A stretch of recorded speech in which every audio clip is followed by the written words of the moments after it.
are our chicken tractors. We made these this past week to house the chickens out here on the pasture.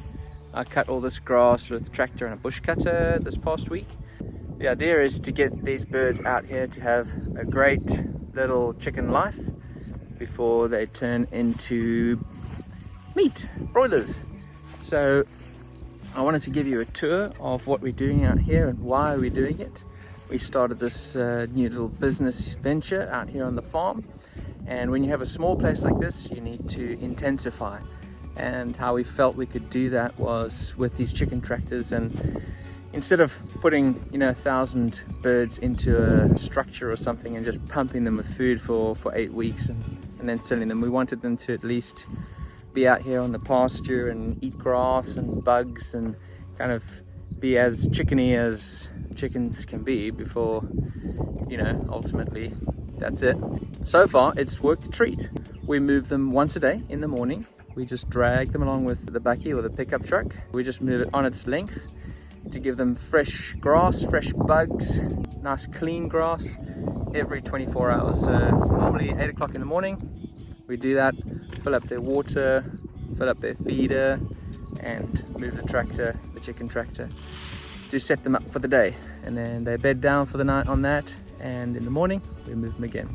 We made these tractors ourselves, and we wanted to keep costs right down because we wanted to take a small risk in the beginning just to see how this is going to work, and didn't want to invest loads and loads and loads. What if we didn't enjoy raising chickens? What if it just didn't work out? What if, we used reclaimed timber from a place in town. We used a standard tarpaulin size from a factory shop in town. We didn't have anything cut custom. The plastic conduit which we used for the ribs of the chicken tractor is all standard size, 4-meter length, which you just buy off the shelf.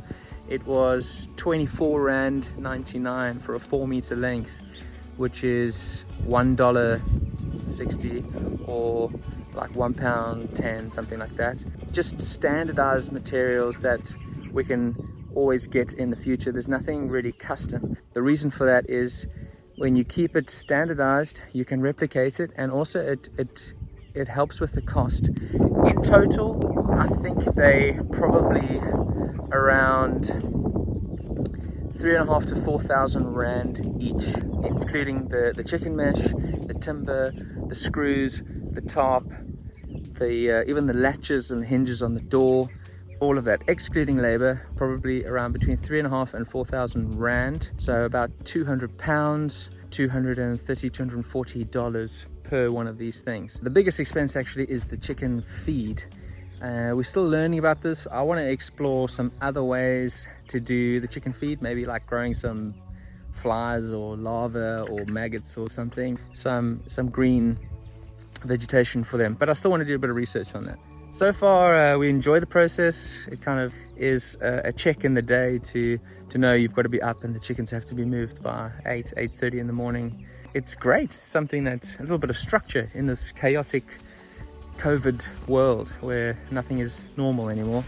It's good to have a little bit of structure. Let me tell you a little bit more about the design of this chicken tractor and why we did what we did. Very simply, timber construction. We used all stainless steel screw fixtures because here on the coast, we're right here in the rust zone. This is just standard bird mesh, and it was probably one of the most expensive things on the tractor. Cheap hinges, cheap latches. These are the eyes to hook up and drag it. We used a little beading strip here to cover up the sharp end so you don't catch yourself on any sharp mesh. This is a standard tarpaulin. It only comes in blue, unfortunately. I wanted white, but this is straight off the shelf for a really, really good price. Around the back, we left this open for a bit of ventilation in the rear. We get pretty decent wind around here, and it's normally always east to west, so we've orientated it side on. That's west, that's east.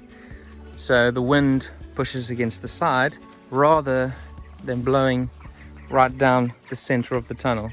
We can drag them up and down this field for quite a few weeks before we run out of pasture, and the birds are super happy. Okay, let's go in. So they get fresh water with aloes in it. The aloe in the water helps reduce their stress. It's a lot more healthy for them, and it helps them chill out. Most people suspend their feeders. I think these birds are still small enough to not have it suspended, but we're still learning. That might be a big faux pas, but we haven't seen any problems yet. The food and the water gets changed twice a day. The reason for moving it every day is you can see the ground gets covered by obviously chicken litter, chicken poop, and you don't want them eating any of their own feces basically, so they kind of muck it up really good, and then this just gets dragged on its length to a fresh patch of grass. Now you might be wondering if it's really smelly. Truth is, I'm very sensitive to smells and stuff, and there is a smell. It's not horrendous. Maybe I've just gotten used to it over the last week or so, but it's not bad. It's not bad at all. I mean, you can see our house is over there, so when the wind comes from the east, it blows straight towards the house, and you can't really notice it, to be totally honest. But when you are in and around the chicken tractors, there is definitely a smell. I mean, there's going to be a smell with livestock for sure, and it's not terrible. It's not bad at all. So this was version 2.0, and you can see it's a lot taller in here before we made the other one, which is a little bit more streamlined for the wind. And here we've hung one of the feeders just as an experiment to see if it makes any difference. You can see the back is also vented for them, and they love to chill in the sunshine. They're all stretched out and chilling. You can't kill my confidence, I think I'm the man. Very healthy, very happy birds. As you can see, these chickens are pretty chilled. They're happy, they're just doing their little chicken things. That's what we wanted for them, for their short 8 weeks here on Earth, for them to at least know what it's like to be a chicken and scratch in the dirt and eat bugs. It's kind of cool to see them doing their thing. Still got to get used to the thought of slaughtering all of them, but that's what it is, I guess. We are going to eventually do some egg-laying birds as well, and that might not be as traumatic, but that's probably in the next month or so. But for now, they're functioning great, and the birds are loving it. We've not had an issue with predators yet, thank goodness, and looking forward to doing this for another 2 weeks before they go to market. So if you're local and you want to buy some chicken, give us a shout. They should be really, really good, tasty, healthy, organic, free range, wholesome kind of birds. So yeah, none of that sort of chemical garbage stuff, and the birds are having a good life. So yeah, excited.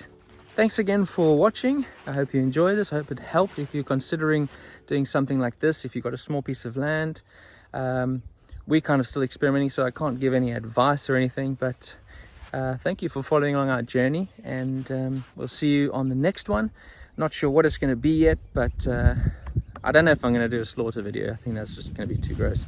But yeah, thanks again for watching, and I'll see you on the next one.